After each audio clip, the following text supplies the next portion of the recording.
औज़ुबिल्लाहि मिनश्शैतानिर्रजीम बिस्मिल्लाहिर्रहमानिर्रहीम अल्हम्दुलिल्लाहि रब्बिल आलमीन। तमाम तरह की तारीफ़ें अल्लाह रब्बुल इज़्ज़त के लिए जो तमाम जहानों का पालने वाला है। जी मेरे भाइयों, जैसा आपने थंबनेल देखा कि माँ की आखिरी ख्वाहिश कि मेरा बेटा ठीक हो जाए,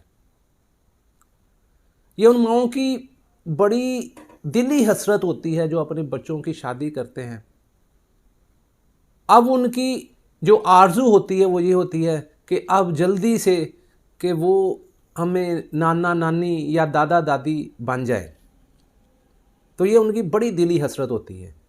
और जब उनकी ख्वाबों को ठेस पहुंचती है कि शादी के बाद भी अगर वो दादी दादा या नाना नानी ना बन पा रहे हों तो वो शदीद मुश्किल में नज़र आते हैं।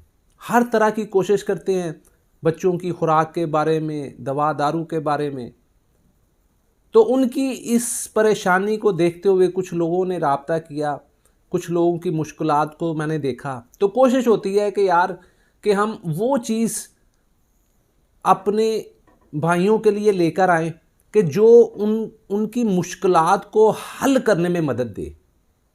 तो आज का हमारा जो मौजू है ये है कि जिनके स्पर्म काउंट कम हों, कमज़ोर हों, उनके लिए तो करना आपने बिल्कुल आसान सी एक नुस्खा मैं आपको आज बताऊंगा, बिल्कुल आसान। उसमें आपने करना क्या है कि खरातीन ले लें।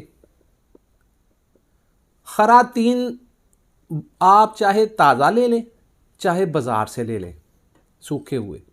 उसमें से मिट्टी वगैरह साफ़ करें। साफ़ करके उन्हें कूट के आपने पाउडर कर लेना है। पाउडर करके बकरे का कीमा लेना है।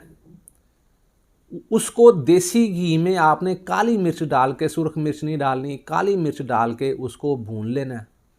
भून के उसको अच्छी तरह पका के दोपहर का खाना आपने उस कीमे के साथ खाना है। एक चुटकी आपने वो खरातीन का सूफ उसमें डाल के आपने मिक्स कर लेना है।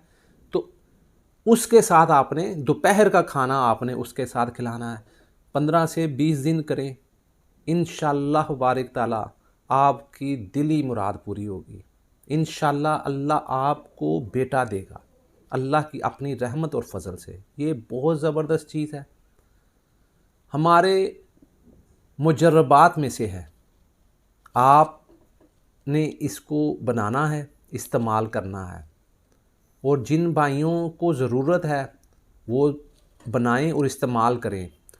और दूसरे भाई जो हैं वो इस मेरे पैगाम को दूसरे हकदार जो लोग हैं जो इस वक्त इस परेशानी में मुब्तला हैं उन तक ये मेरा पैगाम पहुंचाएं ताकि उनकी मुश्किलात भी अल्लाह ताला हल कर दे। तो दुआओं में याद रखिएगा, हमारे चैनल को लाइक और सब्सक्राइब करना ना भूलिएगा। अल्लाह हाफिज़, अस्सलाम वालेकुम।